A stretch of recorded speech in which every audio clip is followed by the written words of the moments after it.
Get a refill on your coffee, but you're close to the coffee. Don't get up.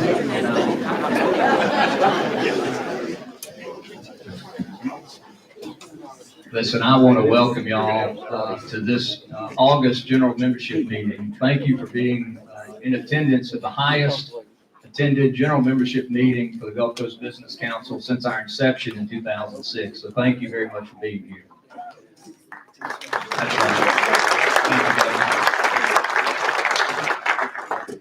we talked when we made the initial request to have Governor Barbour come and speak and got the news that he was going to make his schedule available. We thought, where should we have the meeting? We knew we were going to have a capacity group of people that would want to come and hear Governor Barbour. But we decided the best place to have this event was in the Knight Center. If you remember post Katrina, one of the things that the coast was dealing with was capacity for nonprofits and volunteers, and out of a lot of leadership from the Business Council and others, Community Foundation, the Chamber, this Knight Center became the place to host and have nonprofits here work and operate. So I know we're at capacity. I know some of you are going to stand. But I don't think there's a better place to as a testament, a testimony to some of the great work that happened after Katrina than to be right here at the Knight Center.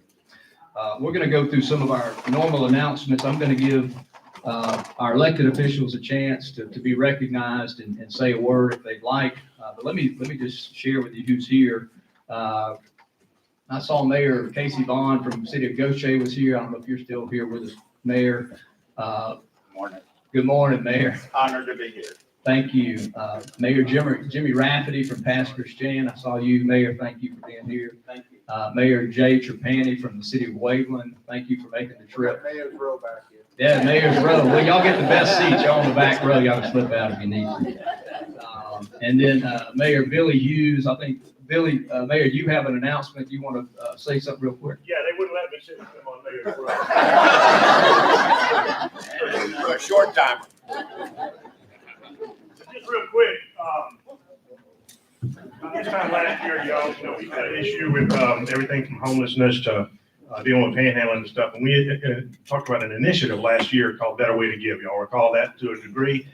And it really did have a good effect on panhandling. It didn't get rid of it, but it did have a positive effect. And it also created, through the Gulf Coast Community Foundation, a way to give money to help folks who are in immediate crisis. So last year we had the One Coast Jam.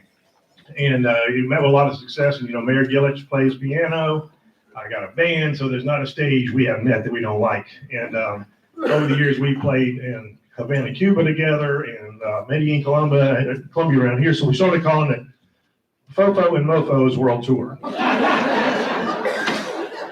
And Dr. Barnett and Dr. Connor, this is something that y'all can come to as good Baptists. Because Mofo means monster of funkaholic. So I don't know where your mind is. But anyway, Tuesday at the Ground Zero Blues Club, we're doing it again. And a lot of local artists, but you might want to come just see the spectacle.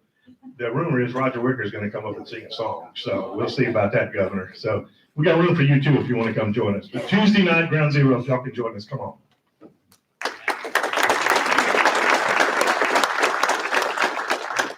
We've also got, I saw Ken Taylor from Jackson County Supervisors. Thank you for being here, Ken. It's a big room. Have I missed any of our other supervisors that may have been here? I don't think so. Good. And then we've got some of our congressional offices. We've got Chris Vines from Senator Wicker's office. Chris, I saw you earlier. Murtis Frank with Cindy Hyde-Smith's office. Murtis, thank you for being here. Wynn Ellington. I've been spelling Wynn's name with 2 N's for 20 years. He finally told me it's just win, like win the game. So thanks for correcting me, Wynn. And then Julie Miller from Congressman Ezel's office. Julie, I think I saw you come in. So thank y'all for being here. I'd also like to thank our executive committee. Obviously, they are a governing board for our organization. Anthony Wilson, thank you. John Harrison, I think I saw you still in the room. Lauren St. Pay, Jerry St. Pay, thank y'all. Brandon Dardo came in. I think he's still here. Roy Anderson and Roy Anderson Ford, thank y'all for both being here. Chuck Benvenuti, thank you, sir.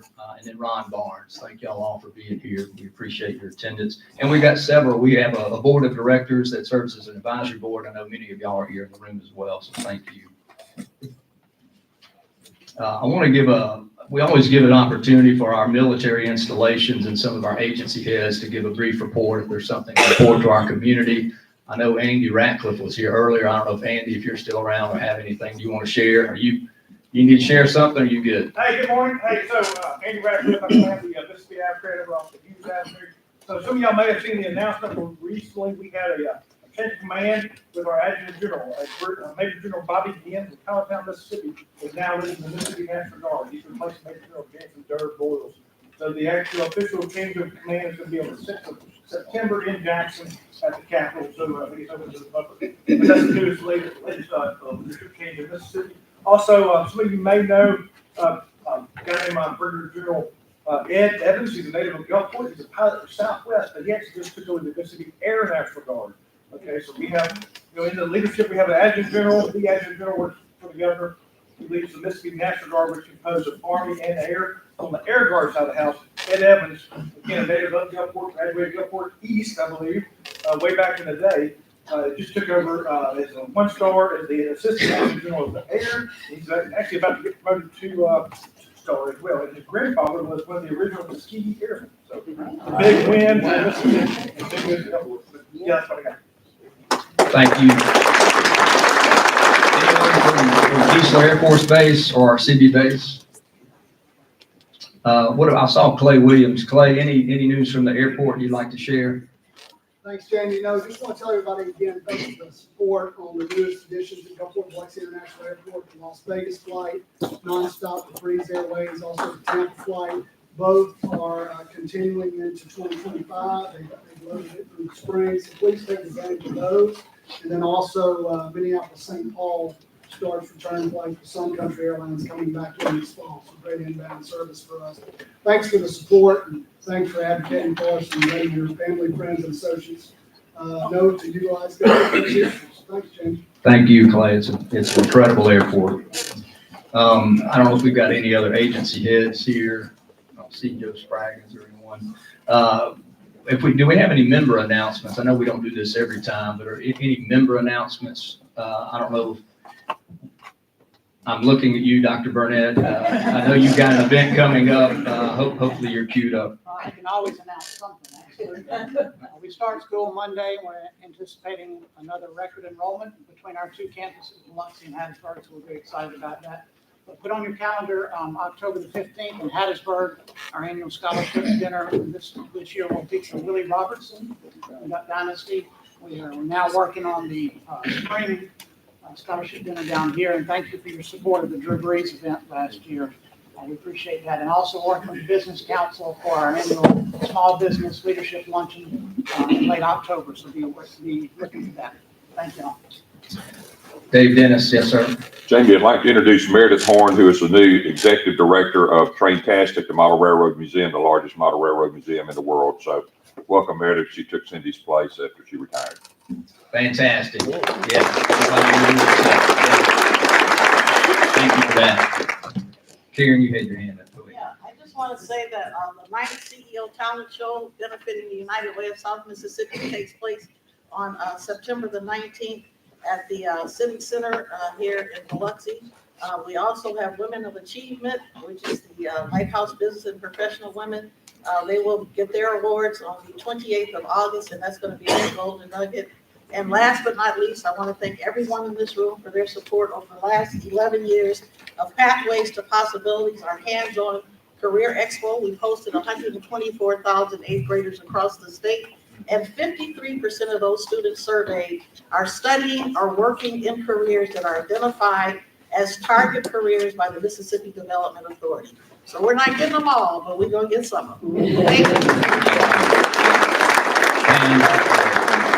I just want to introduce Dr. Jeff Hinton. He is the new Associate Vice President Provost for our Gulf Coast campus, just new on the job. So I just want to take a chance to visit with him.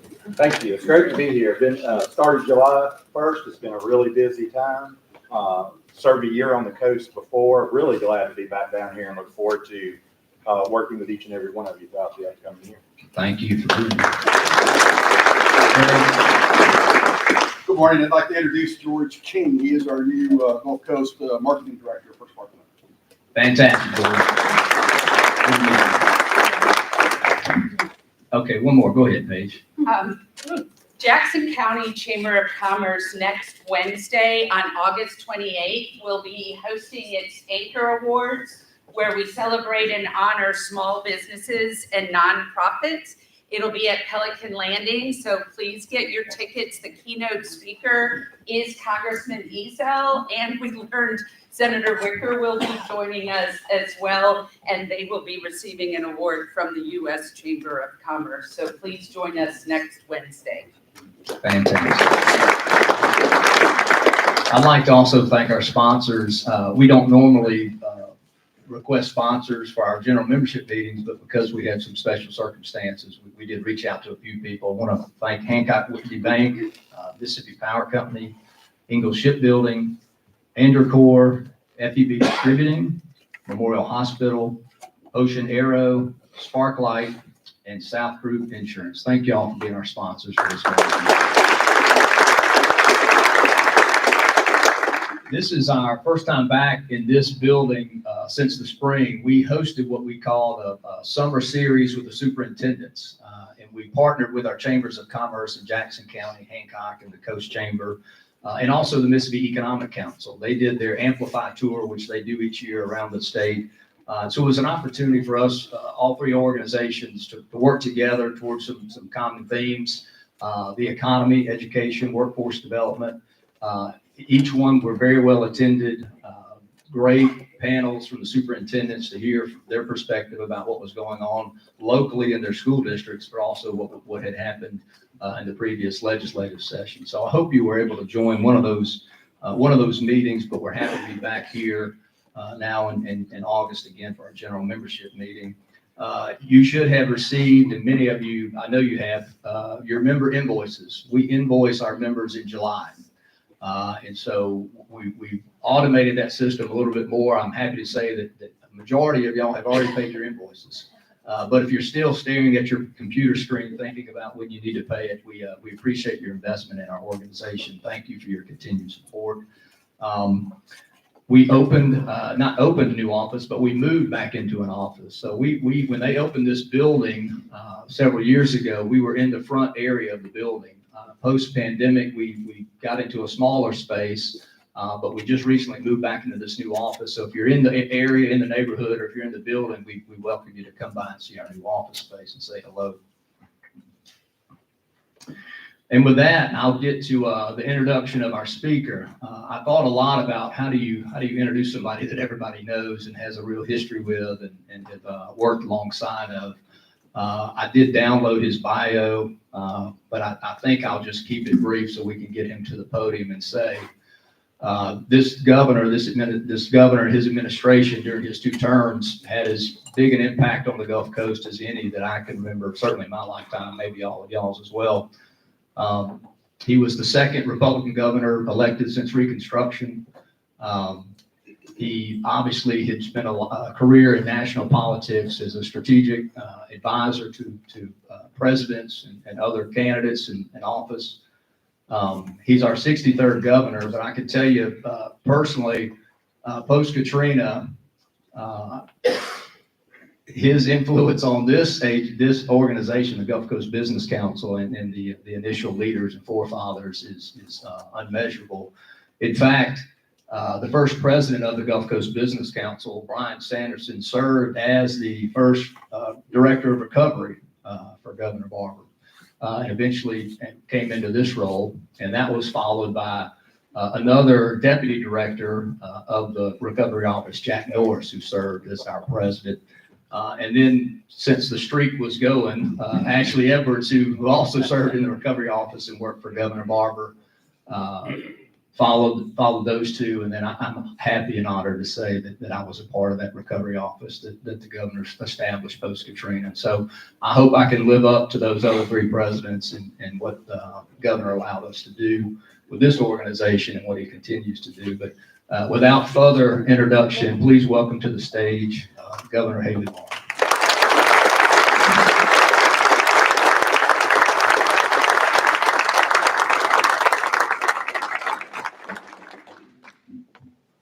Jamie, you're right on time, 8:30. That's not used to that. been around politics all the time. Thank y'all for having me. Brings back a lot of old memories to see so many people that I got to be friends with almost 20 years ago. Next week's the 20th anniversary of Katrina, and I know it made a huge difference in everybody here's life. Made a huge difference in mine. I got tickled looking at the pictures. Me and President Bush walking around, and I think the president came to Mississippi 9 times in the wake of the hurricane.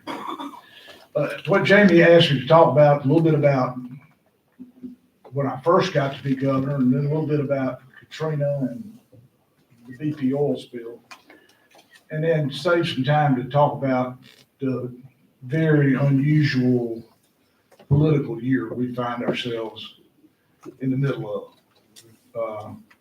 I never have understood whether it was a Jewish saying or a Chinese saying, but the saying is, we're cursed to live in interesting times.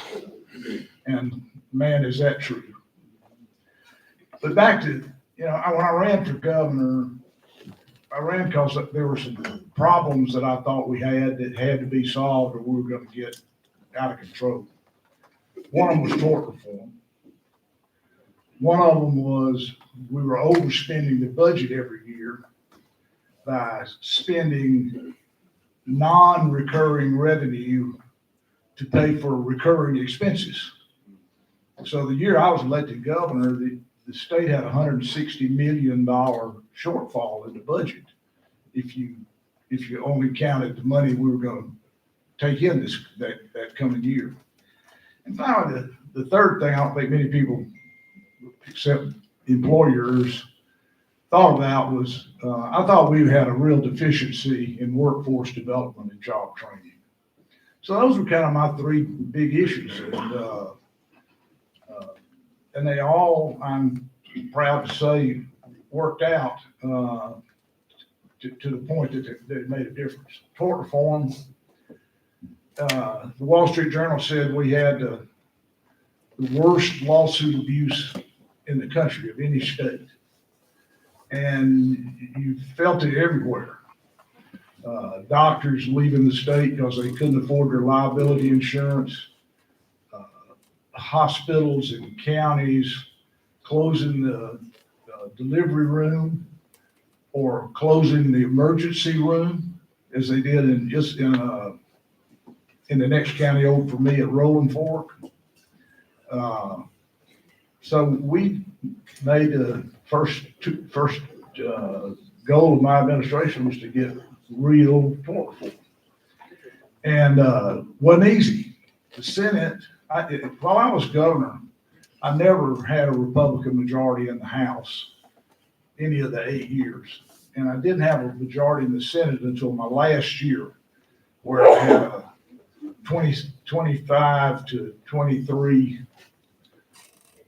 majority in the Senate for 1 year.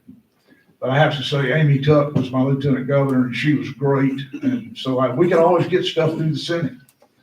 And we passed tort reform 3 different times in the regular session of the legislature in 2004. But the House would never take it up. So we got to the deadline of where the bill had to have passed one house to be considered by the other house, and we couldn't make that deadline. So we went to the end of the session, and the session ended on Sunday. On Monday, I called a special session to start on Wednesday. A lot of them didn't appreciate that since they'd been in for 4 months, but I thought if we were going to do it, we didn't have to do it now. And interestingly, in about 12 days, we passed what, again, the Wall Street Journal called the most comprehensive tort reform that any state had ever passed in 1 year. Some states like Texas had been chewing away at it, but we did it all at once. And it worked. Medical liability insurance premiums went down 40% in the first 6 months. Ultimately, they went back to where they had been before this all started about 8 or 10 years previously. And doctors started coming back. Doctors who had quit doing certain types of surgery because they were the ones that usually led to litigation if you had a bad outcome, they went back to doing that sort of stuff. We had a clinic in Natchez that moved across the river to Louisiana. And I thought, man, how embarrassing is it to somebody that's moved to Louisiana to find justice?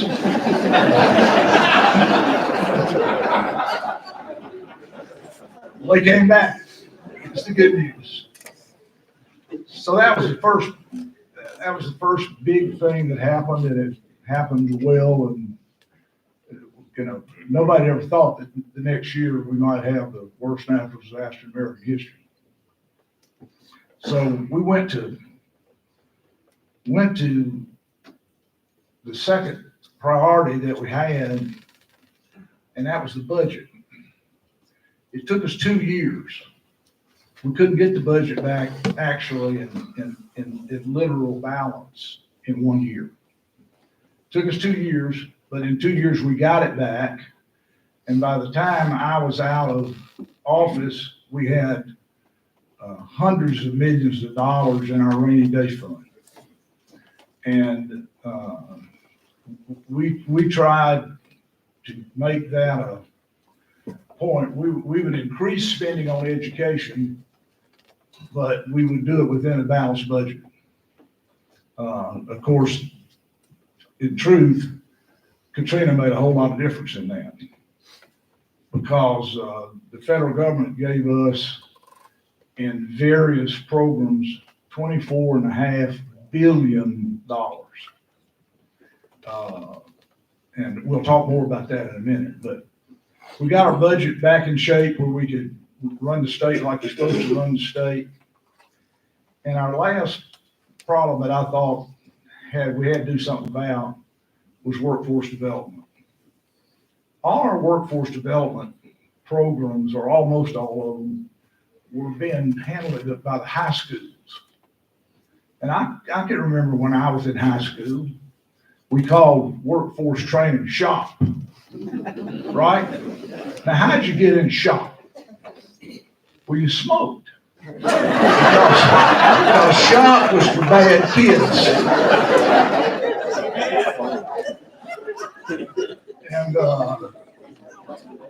so, having grown up with that experience, the first thing I recognized is we had to quit stigmatizing workforce development. That most of the best jobs in Mississippi, you didn't have to have a 4-year college degree. And that's still the case. Yeah, we got welders that make $100,000 a year. At any rate, there was no question in my mind, and I often would tell people the story about why I knew that it needed to be done. While I was governor, my younger son had just finished school, but I used to say, well, you know, suppose Marcia, my bride of 54 years, suppose Marcia goes to the beauty parlor, and she said, y'all, Reeves, our younger son, has decided he's not going to go to Ole Miss. He's going to go up to Holmes Community College and learn a trade. Now, what would they have said at the beauty parlor? Well, Marcia, what's wrong with you? And that's exactly what they would say, because we had so stigmatized the idea that jobs that were not 4-year degree necessary were not fit for middle-class kids. And the first year, the legislature let me take $26 million from high schools and put them into the community colleges.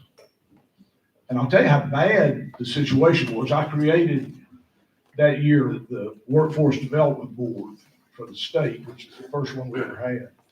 But it was so bad that the community colleges, a lot of them didn't want it because they all wanted to be like Ole Miss and State or William Carey. There you go. Dr. Burnett has Yazoo County roots. I got to brag on. But for a couple of years, some of the community colleges fought it. And today, they love it because it is so much of what they do. And it helps. When we did Toyota in 2008, actually, we signed them up in 2007, and we did legislation right after.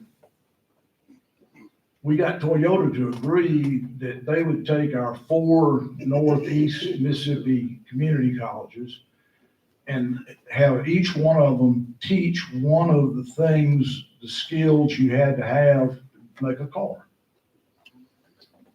When Nissan did theirs, and I'm not saying this to be critical of them, they sent 90% of their people that they trained to work at the Nissan plant in Canton to Japan.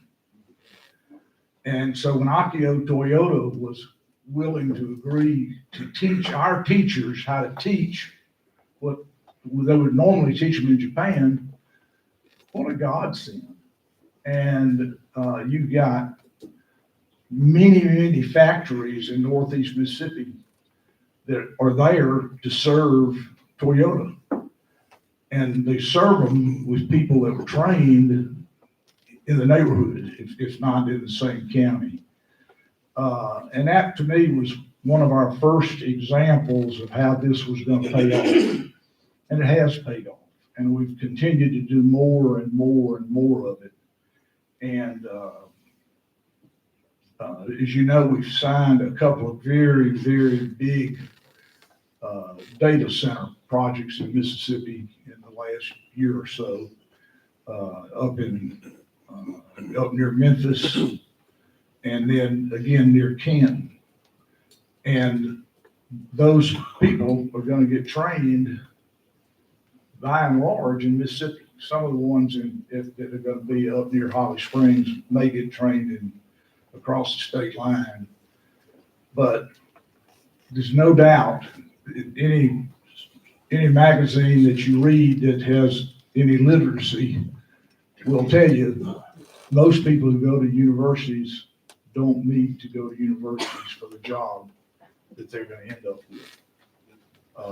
And I think it has been something that's very much helped our economy. So while that was our first 3 focuses as governor, I never dreamed what my next big focus was going to be. You know, I didn't know this when I was elected governor. Had nothing to do with it. But from the year after Camille, the state every year had a planning program for the next big hurricane. And all sorts of state agencies were involved in it. We did it every year, got good at it. A lot of it was here on the coast. Carl and I were talking about what we did down here. And it was really a great program. There was only one problem. We trained for the wrong hurricane. Katrina and Camille could hardly have been more different. As you know, Camille had a little small eye, maybe 8 miles across. But golly, where it hit was devastating. But it was just so narrow, so small in geography compared to Katrina. But believe it or not, the training that we did really helped. Because while it wasn't the same hurricane and the problems weren't the same problems people got an understanding of what you do. You know, we had highway patrol and the National Guard and local police and everybody that did it every year. And it ended up really helping a lot. Some of the things that happened were totally unforeseeable. The Mayor Waveland and I were talking when he first came in about one of my favorite stories about Katrina was that the Waveland Police Department had a plan. And their first part of the plan is they would go into the police station, go up on the second floor, ride out the storm on the second floor, and then go out and spread out and manage problems, whether it's looting or whether it's people being hurt or bodies being found or whatever. The problem was the storm surge went 10 feet higher than the roof, not just the second floor, 10 feet higher than the roof. The National Weather Service said the highest storm surge ever recorded in the history of meteorology was at Waveland, Mississippi, 37 feet deep. So what did the Waveland Police Department do? Well, they got washed out of the building. They would grab a hold of trees, tie people with cord to keep them from floating away. But some of them floated away almost to the bay. But at 8 o'clock on the night of the storm, all 26 Waveland police officers were on duty. I can still remember how good that made me feel. If you remember, over in New Orleans, they had hundreds and hundreds of police officers that were missing.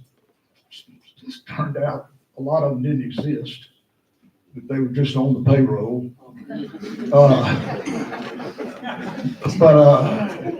I just thought to myself, if these people are going to do that, then what more can you ask for? This is going to work out. And for me to say that was something, because they wouldn't let us come down on Monday because of A, there was still weather, and B, they needed to clean up the airport runway a little bit.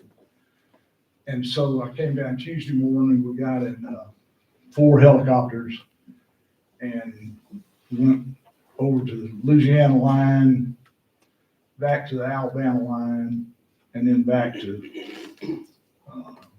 the airport. And it looked like the hand of God had wiped away the coast. Like an atomic weapon had gone off in the sound and just obliterated everything. I told some people later, what was so bad is I hadn't even seen the worst of it. You know, that there was so much covered up that Bert Case, some of y'all may remember, was kind of the leading news TV reporter in Jackson. And he went on the helicopter tour with us. And he came up to me after we got off the helicopters and he said, "Well, Governor, what do you think is the first thing we're going to have to do?" And I said, "Bert, I think the first thing we have to do is see how many bodies we find under all that debris." And by God's grace, it was only 200 and something. Louisiana was like 1,800 or 1,900, and they didn't have anything like the devastating destruction that we had. Remember, the Red Cross came in, and everybody in the country's heart poured out to us.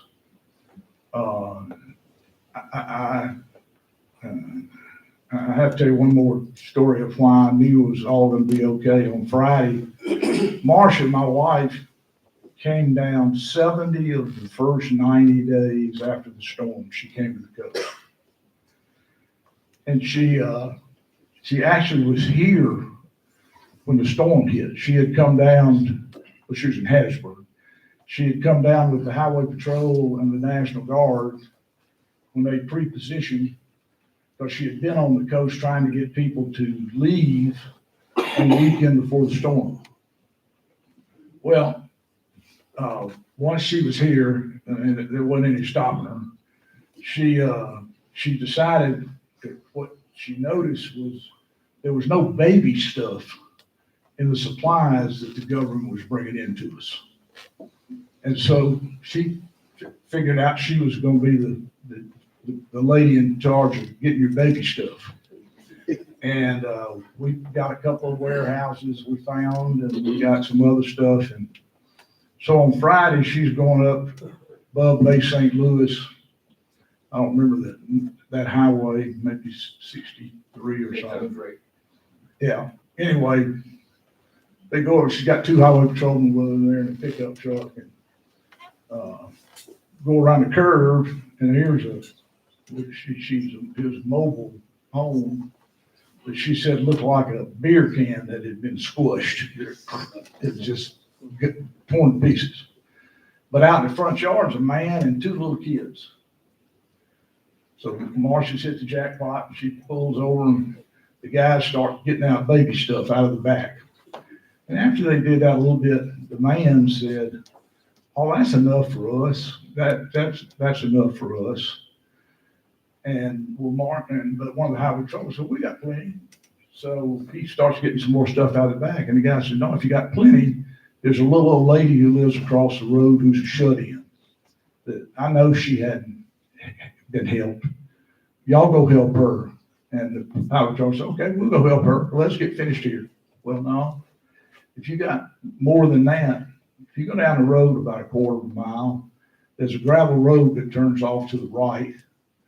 And there are about 6 houses down there. And I don't believe anybody down there could have been helped. And so that's what they did. And Marcia came home, told me that story. And I thought, how can you not have confidence in people doing the right thing when they're worried about the little old lady across the road who's shut in? From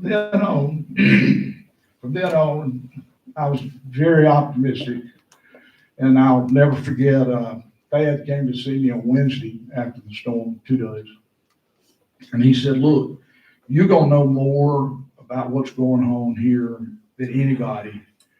I want you to tell me what you need whenever you need it, and I'll try to get it." And he was the first to tell me that. Trent later told me that. Gene Taylor told me that. Benny Thompson told me that. But Cochran, being the chairman of the Appropriations Committee, he had a little something to do with what we did. The other guy that told me that was George Bush. He, like I said, he came down here, I think 9 times. He came down the first time on Friday of the week after the storm. And we went over to Bay St. Louis to the Catholic school there. I can't remember the name of it right now. Correct, as usual.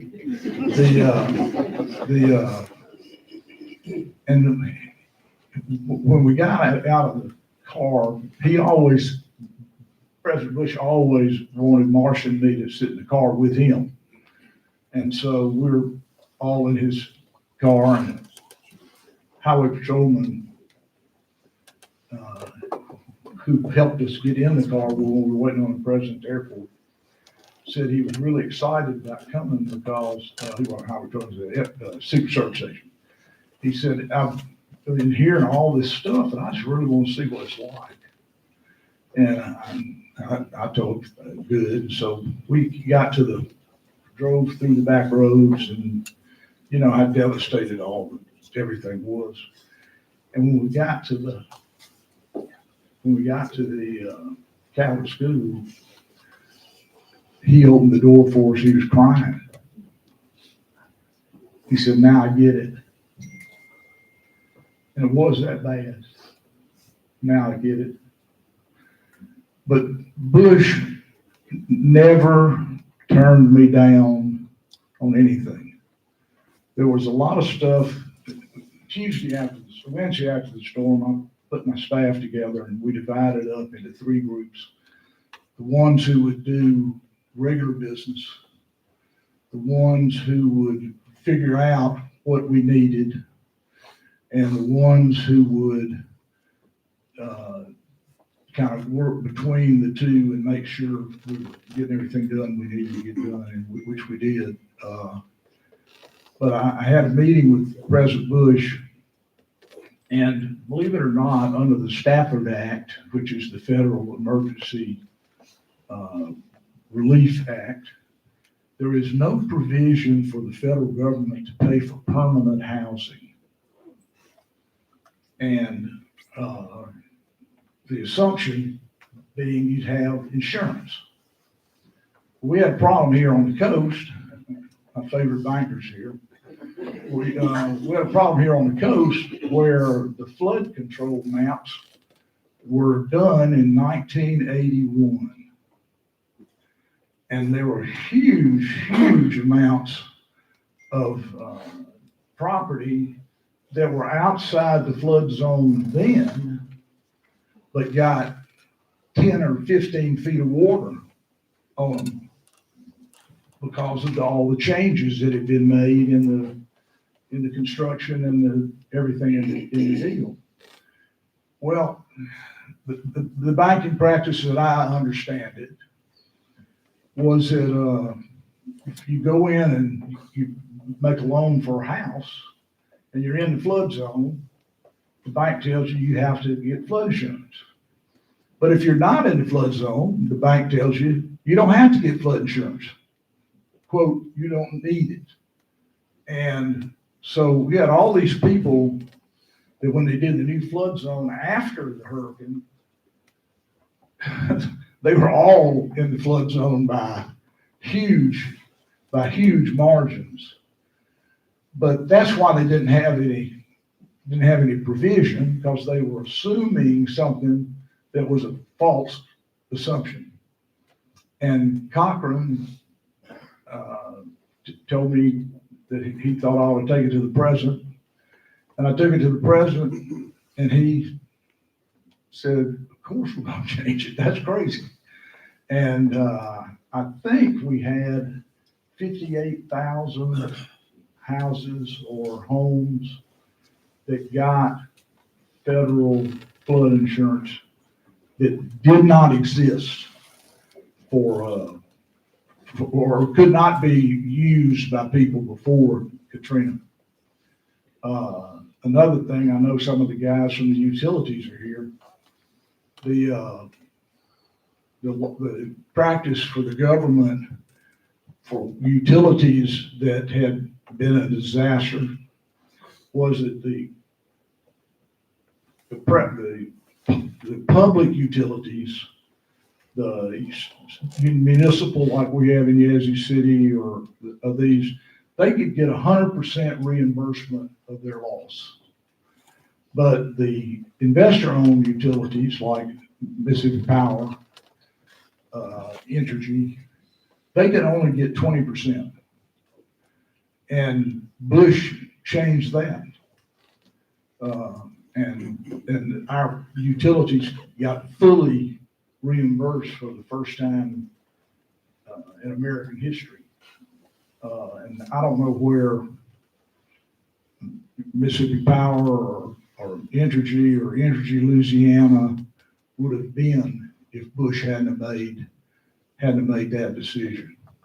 Congress was very generous to us, largely because of Trenton Fayed. But I will say they didn't do everything we wanted. And one of the things I wanted to do was to buy railroad right of way that runs on this side of the interstate and make it a 5-lane thoroughfare that we could use for escape if we had another Katrina. And a senator from Oklahoma fought us on that because he thought we were making a sweetheart deal with the railroad. In fact, the railroad didn't want to do it, but had come to the conclusion that their reputation would be smeared if they didn't try to help. And the other thing is that we couldn't get them to deepen the channel, which, again, I have no idea why the Coast Guard and the Corps of Engineers never let us do that. But it was quite an ordeal. People down here are fantastic. I can't tell you how many times over the next year I would be making a speech somewhere and 10 CEOs would stand in line to say, boy, you gotta be proud of your people. And you couldn't help but be proud of our people. Over and over and over, it helped somebody that needs it more than I do. It was,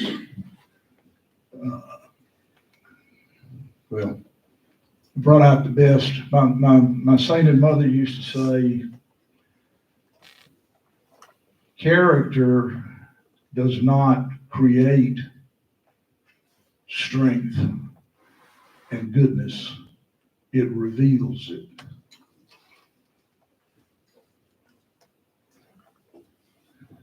A lot of it was revealed. Which brings us to almost the 20th anniversary and a minor presidential election that we're about to have. I think I'm pretty close to on schedule. Okay. Of course, in many ways, this is a unusual election. You have a president quitting. Hasn't happened since Lyndon Johnson. You have a former president who has been defeated that's trying to run again. We've had that happen before in the United States, but it's very rare. And you've never had the public to espouse such a low opinion of presidents. Of course, we're almost equally divided country. Both of the elections that Trump ran in, Trump when he beat Hillary Clinton and Trump when Joe Biden beat him, were very close in the electoral college particularly, and that's all that matters in presidential elections. But the job approval and trust numbers are so much lower than we're used to. Trump sort of stays around 50, approve of how he handled the economy, approve of his foreign policy, approve of how he did the border, energy policy. And Biden's is generally in the 30s, sometimes in the 20s. That percent of people approve of border policy, approve of the economy, approve of how to handle inflation. And Kamala Harris is, before she was named the Democratic nominee, her numbers were as low. They have come up since then, and we'll see where they are 10 days after the convention. I will remind everybody, when I was party chairman in '96, Bob Dole was our nominee. And the closest he ever got in the polls was 3 points, and that was during the 1996 Republican National Convention. So if you run a halfway decent convention, you're gonna get a bump. So, you know, I think there's little likelihood that Harris could carry Mississippi. I think Trump is likely to carry Mississippi by a fair margin. I think Senator Wicker is in pretty good shape. He certainly performs well down here. He did in the primary, he did in previous elections. My impression is your new congressman down here is being well received and doesn't have any bad warts that I've heard about anyway. But the real race for us is president. The difference between the two parties is very, very large on the issues. Open border. I think most Republicans, and I also think most people who are the children, grandchildren of legal immigrants severely dislike the open border. They stood in line, or their parents stood in line, and they waited their turn. They supported themselves, sometimes for years, without citizenship. And then when they got time to take the test to qualify for citizenship, they worked hard, studied, and passed the test and became American citizens. Became, in fact, proud American citizens. They were proud to be citizens. And they hugely resent people who come here illegally, don't do anything for themselves. The government pays for their food, pays for their housing, pays for their health care, and then they want to just let them become citizens, not do anything about it. So it'll be interesting to see where the Latino vote goes. Be interesting to see where Asian votes go. But the polling shows that where Trump got 30-something% of the Latino vote 4 years ago, he's getting 56, 58%, depending on what poll you believe. It'd be interesting. That could be the difference in the election. Georgia, one of the key battleground states, has 400 and something thousand legal Latino citizens who are registered to vote. Trump lost Georgia by 12,000 votes 4 years ago. Pennsylvania has 600 and something thousand Latino votes who are registered, legally registered voters. So that's one of the things we're going to see what matters. Does Kamala Harris have any credibility on the economy? You know, on inflation, on, inflation's gone up approximately 20% in the last 3 years, 3.5 years. I remember Biden once said that inflation was 9% when he went into office. In fact, it was at 1.4%. It was 9% at the end of his first year in office, not at the beginning. But inflation is hitting a lot of people in a lot of ways. Their energy policy is hitting a lot of people in a lot of ways. Farmers, businesses. So we'll see what happens. I think it's almost assuredly going to be close. I think it's likely, all the experts think it's likely that there are about 7 states that 7 to 9 states where it'll be determined, and that they're all pretty dang close states. Georgia, Florida, and South and North Carolina, Pennsylvania, Michigan, and Wisconsin, New Mexico, Arizona, and Nevada. Look like they're the states that could go either way, and we'll see what happens. With that, why don't I shut up and take any questions? Thank you.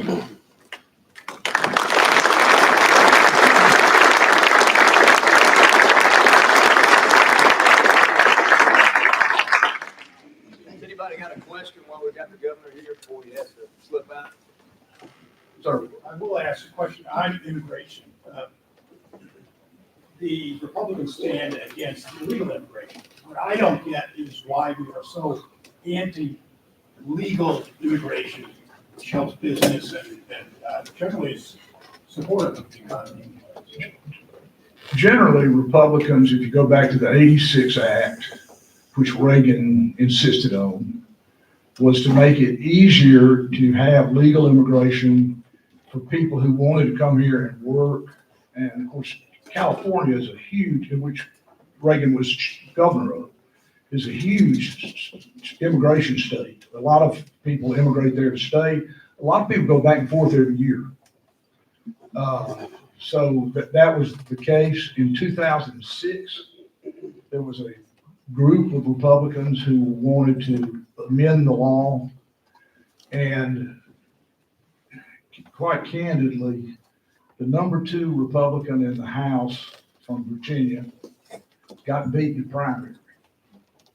And the news media said it was because of the immigration bill that they were trying to pass in the House. So Boehner, who was the speaker, took it off the table. When it came back, it didn't look, came back in about, I think, 10. It didn't look very much the same. But there have been several Republican efforts on immigration, some as broad as the 86 Act, as broad as what they were considering in Boehner's day. The Democrats, they want essentially open borders, and the Republicans are not going to stand for that.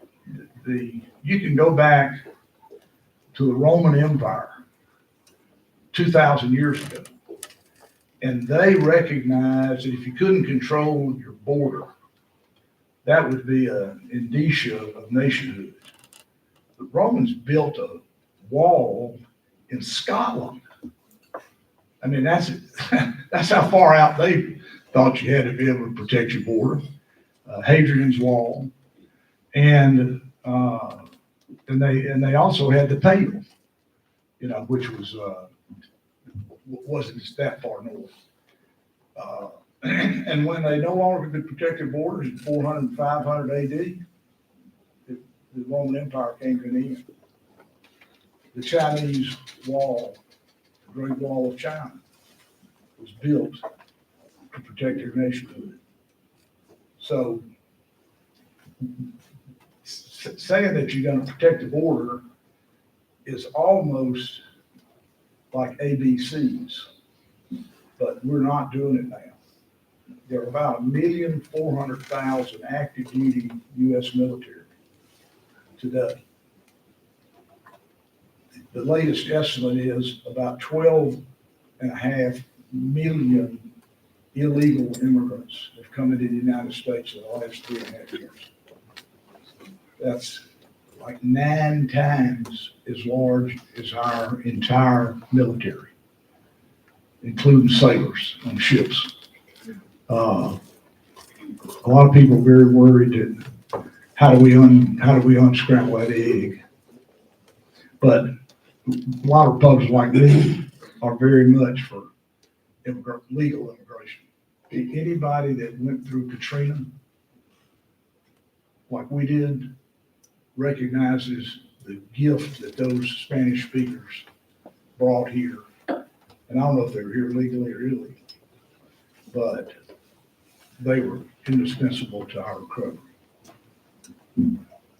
That's the best I can do. Sir?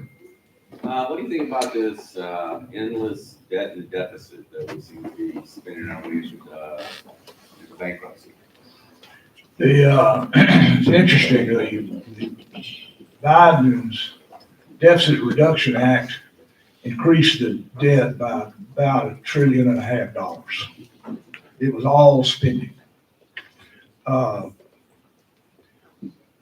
rest of the world does not have to recognize the American dollar as the reserve currency of the world. Certainly hasn't been that way forever. Mostly this became hard-bound law during the Nixon administration when we made deals with about petrodollars that the Saudi Arabians agreed that they would only accept the American dollar to buy Saudi Arabian oil. And that helped solidify our position, which had been established probably between the two wars, if not right after World War II. A lot of people just don't understand that it's not our right, that we don't have the power to do that. The reason that we do it is because people see our debt as the safest in the world. And probably is right now. The Chinese have made a run at us a couple of years ago, and their economy's not good right now. But your point is the right point. The law does not say, God does not command that the American dollar is the reserve currency. And if we continue to, when I worked in the White House with Ronald Reagan, I think the national debt was $6 trillion. Today it's like $36 trillion. And maybe right now our economy can support that for other people's currency. But you are right to be very, very afraid of it. I wish I had a better answer. Because I got to stick with the truth. Yes, ma'am. Governor, was there a turning point, a point in time, an event or an activity that you felt in the Katrina aftermath that's like, yeah, we're definitely gonna make it. We're definitely moving ahead. I know you talked about feeling very confident, but was there something that happened? I know I think here on the coast, we really felt like when the Ocean Springs Biloxi Bridge opened, we felt like, God, you know, we're making it, we're moving forward. Was there a point for you that you felt like we're getting there? Yeah, it's,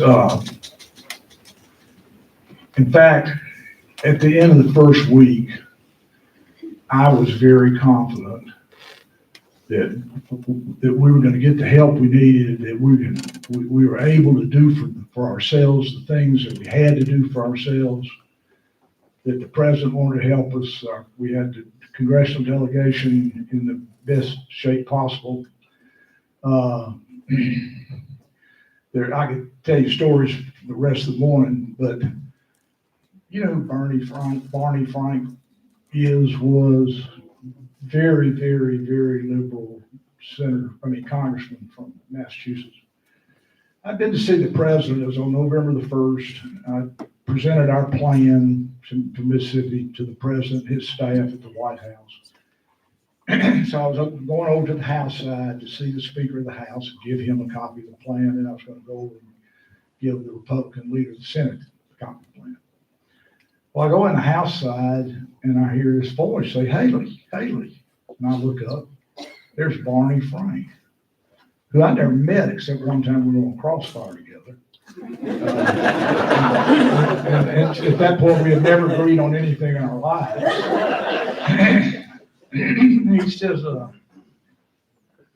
He said, I heard that Mississippi's got a plan for your disaster recovery. I said, yes, sir. I've just been told here to show it to the president.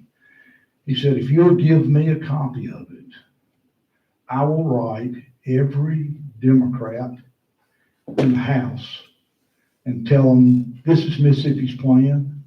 I'm voting for it, and I hope you will too. From maybe the most liberal guy, and it was just very plain to me, he knew his constituents wanted us to be helped. There'd been enough seen about what we had been through and what we were trying to do, and candidly, how well y'all had done a lot of things. Because y'all did. I mean, people used to complain to me about, why is Mississippi never on television? Why is Louisiana always on television? And I would tell them, the news media doesn't like to cover airplanes that land safely. And y'all landed safely.